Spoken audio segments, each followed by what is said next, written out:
Hi అండి. నమస్తే. అందరూ ఎలా ఉన్నారు? ఈరోజు వీడియోలో ఎంతో కమ్మగా తిన్న కొద్దీ తినాలనిపించే కొబ్బరన్న ఎలా ప్రిపేర్ చేసుకోవాలో షేర్ చేస్తున్నాను. ఈ కొబ్బరన్నాన్ని చికెన్, మటన్ ఇంకా ఎగ్ గ్రేవీ కర్రీస్‌తో కానీ అవేం లేకపోయినా వట్టి రైతాతో కూడా చాలా టేస్టీగా ఉంటుంది.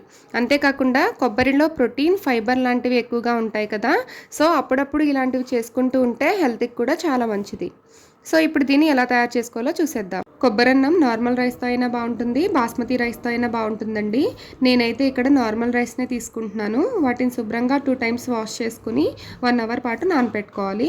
ఒక పెద్ద కొబ్బరికాయ నుంచి తీసుకున్న కొబ్బరిని ఇలా సన్నగా ముక్కలుగా కట్ చేసుకొని వాటిని మిక్సర్ జార్‌లో వేసుకొని వాటర్‌ని కూడా యాడ్ చేసుకుంటూ ఇలా మెత్తగా గ్రైండ్ చేసుకోవాలి. ఆ తర్వాత ఒక స్ట్రైనర్‌తో కానీ, ఒక క్లాత్ సహాయంతో కానీ ఈ విధంగా చిక్కటి పాలను తీసుకొని పక్కనుంచుకోవాలి. ఇప్పుడు స్టవ్ ఆన్ చేసి కుక్కర్ గిన్నెను పెట్టుకొని దాంట్లోకి కొద్దిగా నూనె, కొద్దిగా గీ వేసుకొని అది కొంచెం హీట్ అయిన తర్వాత అందులోకి ఒక మరాఠీ మొగ్గ, 2 ఇంచుల దాల్చిన చెక్క, 3 ఇలాచీ, కొద్దిగా జాపత్రి, 8-10 లవంగాలు, ఒక అనాస పువ్వు, ఒక బిర్యానీ ఆకు, 1 టీ స్పూన్ షాజీరా వేసుకొని అవి కొంచెం ఫ్రై అయ్యాక అందులోకి 5-6 పచ్చిమిర్చి, కొద్దిగా కరివేపాకు వేసి అలాగే 2 మీడియం సైజ్ ఉల్లిపాయల్ని ఇలా సన్నగా పొడుగ్గా కట్ చేసుకొని వేసుకోవాలి. ఆనియన్స్‌ని ఈ విధంగా బాగా ఫ్రై చేసుకున్నాక దాంట్లోకి 1 టీ స్పూన్ అల్లం వెల్లుల్లి పేస్ట్, 1 టీ స్పూన్ ధనియా పౌడర్ వేసి పచ్చివాసన పోయిన తర్వాత కొద్దిగా కొత్తిమీర, కొద్దిగా పుదీనా వేసుకోవాలి.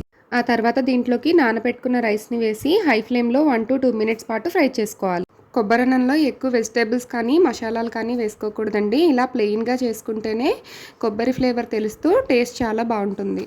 ఇలా ఫ్రై చేసుకున్న తర్వాత మనం దేంతో అయితే రైస్ తీసుకున్నామో దాంతో 2 టైమ్స్ వరకు కొబ్బరి పాలను వేసుకొని అలాగే టేస్ట్‌కి సరిపడా సాల్ట్‌ని కూడా వేసి ఒకసారి బాగా కలుపుకొని లాస్ట్‌లో పుదీనా, కొత్తిమీర, కొద్దిగా గీ కూడా వేసుకొని మూత పెట్టి మీడియం ఫ్లేమ్‌లో 2 విజిల్స్ వచ్చాక స్టవ్ ఆఫ్ చేసేసి ప్రెషర్ మొత్తం పోయాక మూత తీసి వేడివేడిగా సర్వ్ చేసుకోవటమే. ఇంతేనండి, మన టేస్టీ కొబ్బరన్నం ఈజ్ రెడీ. మీకు కనుక ఈ రెసిపీ నచ్చినట్లయితే ప్లీజ్ లైక్ చేసి నన్ను సపోర్ట్ చేయండి ఫ్రెండ్స్.